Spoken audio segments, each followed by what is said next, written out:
A few years ago, I made a discovery, an author you may have heard of. I've been reading his books since the It movie came out, the first one. Like, I was just, from the first trailer, I was so excited for that movie, and I had to read that book before the movie came out. I didn't finish it when the movie came out, but I enjoyed it so much. And good thing the first movie was only like the first part. There was a second movie where they got into the second half of the novel, which kind of jumps around back and forth. But anyways, that's not the book that's not the book I wanted to talk about in this video. It's Mr. Mercedes. This is actually an HBO series starring Brendan Gleeson. He plays the main character, who's a retired police detective. So he gets a letter. It's a couple of years after this unidentified man just plows into a crowd of people at a job fair, and the guy gets away with it. He gets away.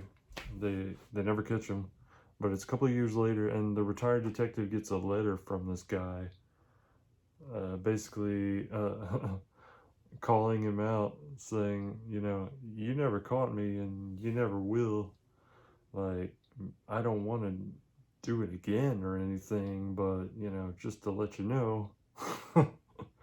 So he's basically taunting the cop, and he wants him to kill himself.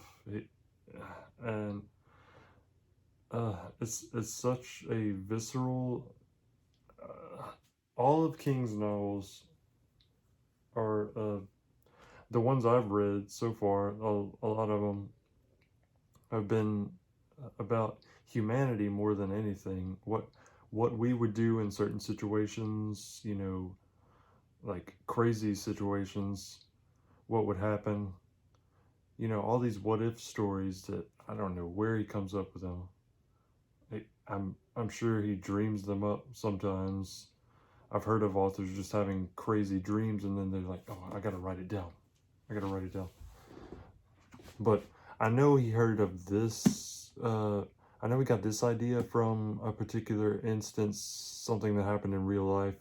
A woman actually drove into a McDonald's because she was after her boyfriend's ex or something crazy like that. And Stephen King heard about this, and he thought of this story idea. But anyways,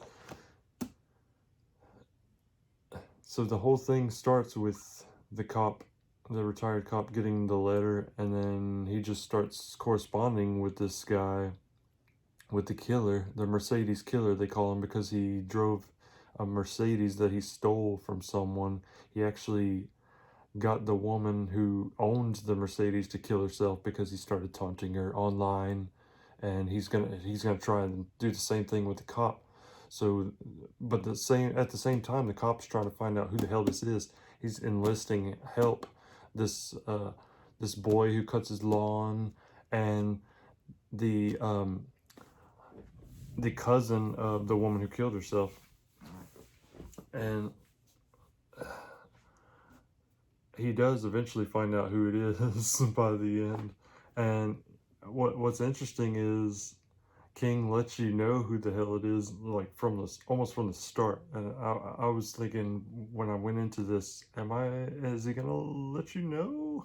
Or are you just gonna be wondering who it is the whole time? But no, he gets you into the psyche of this killer, and it is very disturbing. A lot of his novels are disturbing, but this one's like really, really disturbing. But it's really a fascinating and enjoyable read. It's suspenseful. It's a whole cat and mouse game from start to finish. And by the climax, you're like, oh my god, this is so good. And of course, there's two more books in this. It's a trilogy. It's called the Bill Hodges Trilogy, and this is the first one, Mr. Mercedes. The second one is called Finders Keepers, and the third one is called End of Watch. I'm not going to spoil anything because you'll just have to check these out for yourself. It's a very good read. This one in particular. I think this is still my favorite of the three. And so yeah, check this out.